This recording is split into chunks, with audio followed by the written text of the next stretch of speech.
Hello, I'm Mark Lawson, president of the ECS Publishing Group, and today we are visiting with composer and conductor Stuart Chapman Hill, who is the assistant professor of music at Webster University here in St. Louis. So welcome, Stuart. Thank you. So nice to be here. So I know you teach at Webster. Can you tell us a little bit about what your position is there? I serve as the director of music education. So I help lead the music ed degree program. And of course, I'm a choral musician. So I conduct one choir, which is called Aurelia of sopranos and altos, and then also teach music education foundations and methods courses. Let's talk about your new piece that you have in our catalog called When Our Voices Rise. It's really quite original and unique. How did this come into being? I was contacted by a middle school teacher at the time. I think he's now moved to a high school in the same area in Maryland. His name is Nick Dogus, and he had been working to try to commission a new piece for singers at his school, and he knew of my music and wanted to see if I was interested. And of course I was.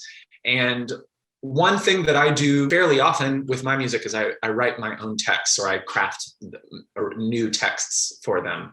And so we discussed that possibility as well. And we decided to have students in his classes kind of keep journals, write reflective pieces about what singing in choir meant to them. And I must say they were all over the map. They were, of course, profound and charming, and some of them full of little stories from the class where I'm not sure I was completely on the inside of the inside joke, but they were a delight to read anyway.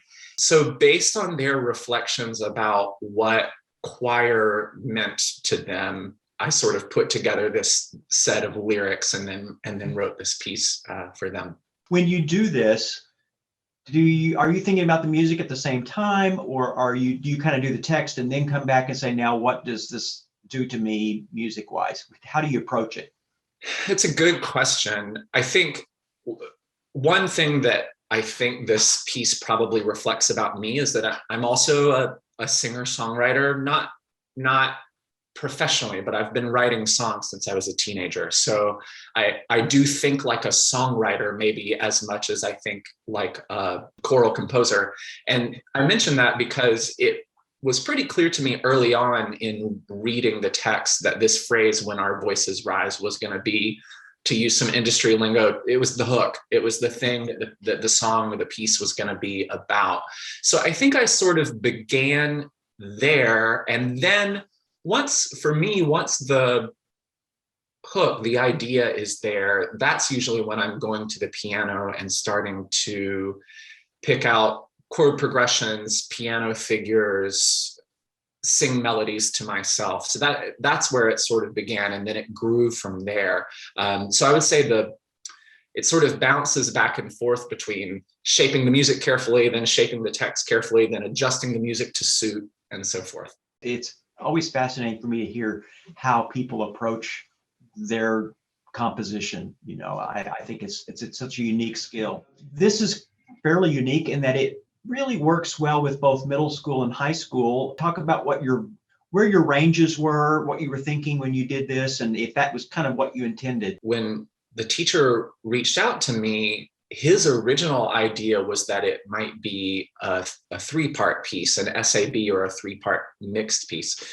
And I have written some of those pieces before, but especially on the advice of a lot of people who work in the same field of music education as me, I think there's a growing consensus that while for a long time SAB was sort of the preferred flavor for middle school choirs, actually taking an SATB voicing and just being really careful about the ranges is probably better suited. And if you think about voice change, it makes a lot of sense. You have particularly tenor bass voices are all over the map in terms of where they are in their voice change. So putting them all onto the same baritone part actually doesn't make a great deal of sense. And having some carefully considered tenor and bass voices for them is better. So that's the direction I pitched to go to Nick, the teacher, and he was amenable. So that's what we did. So really, for me, then what that becomes is about really keeping that bass part kind of right in the bass staff,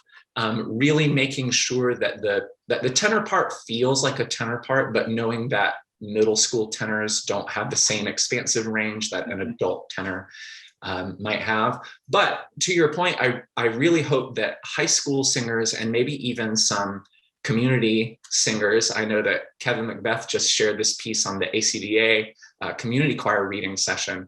I hope that it translates across age levels and sort of choral settings, but the ranges are specifically appropriate for middle school singers, especially with tenors and basses going through voice change. Have you had a chance to hear it live, or this came out right as COVID hit? The premiere was supposed to be in May or June of 2020. So it, to my knowledge, has yet to have a proper live performance. The school that commissioned it did put together a really wonderful virtual choir rendition of it. And I'm not even sure that they really had very much of a chance to rehearse it in person before things shut down. So it really was a very online production, and my hat is off to them. They did a wonderful job. That's great. That's great. Yeah, we hope that as we all get to singing again, that we can go back and discover a lot of these wonderful things that came out right as we kind of entered this period. So yes. Well, thank you very much for visiting with us. And I hope for those of you watching that you'll take a chance to listen and look at this piece. It's really, really quite unique and wonderful. So thank you, Stuart, and good luck in all you're doing. Thanks so much, Mark. Great to talk to you.